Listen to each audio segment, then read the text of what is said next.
देखिए, शुड तथा should not का प्रयोग हम लोग इस वीडियो में पढ़ेंगे।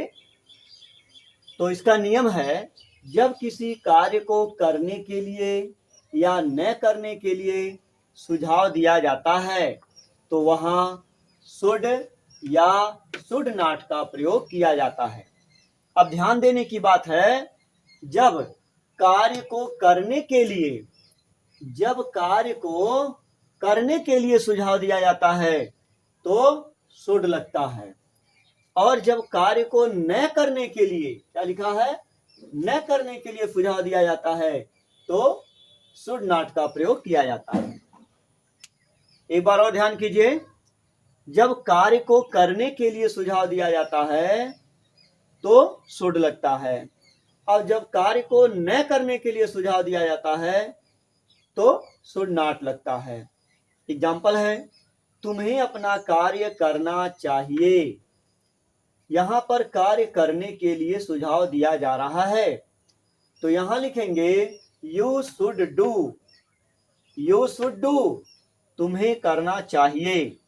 योर वर्क, अपना कार्य। हमें गरीबों की सहायता करनी चाहिए। We should help. We should help means हमें सहायता करनी चाहिए। किसकी? द पुअर, गरीबों की। आपको एक प्रार्थना पत्र लिखना चाहिए। You should write an application.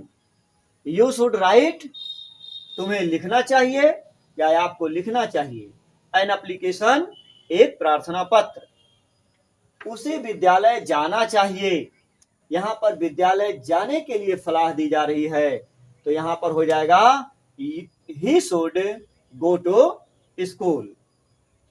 जब कार्य को करने के लिए सलाह दी जाती है तो हम शुड का प्रयोग करते हैं, और जब कार्य को न करने के लिए सलाह दी जाती है तो हम लोग शुड नॉट का प्रयोग करते हैं।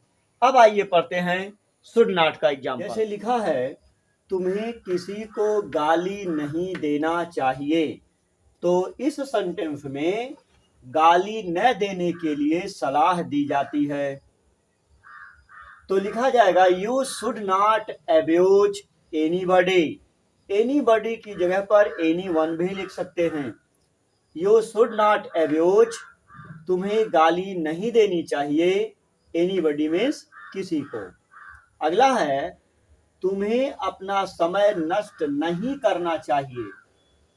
तो यहाँ पर समय को नष्ट न करने की सलाह दी जा रही है। इस सेंटेंस में हम लिखेंगे यू शुड नॉट वेस्ट। तुम या तुम्हें नष्ट नहीं करना चाहिए। योर टाइम, अपना समय। तुम्हें अपना समय नष्ट नहीं करना चाहिए, लिख देंगे you should not waste your time. तुम्हें फूलों को नहीं तोड़ना चाहिए। You should not pluck the flowers. You should not pluck the flowers. अब आइए देखते हैं मस्ट का प्रयोग। जब कार्य को करने के लिए निश्चित रूप से शब्द का प्रयोग करके सलाह दिया जाता है, अर्थात कार्य को करने के लिए सलाह दी जाती है परंतु उसमें दबाव होता है, प्रेशर होता है, उसके लिए शब्द यूज किया जाता है निश्चित रूप से या अवश्य। इन दोनों शब्दों में से कोई शब्द आना चाहिए। जैसे सहायता अवश्य करनी चाहिए या निश्चित रूप से सहायता करनी चाहिए। ऐसा शब्द जब आएगा तो हम मस्ट का प्रयोग करेंगे।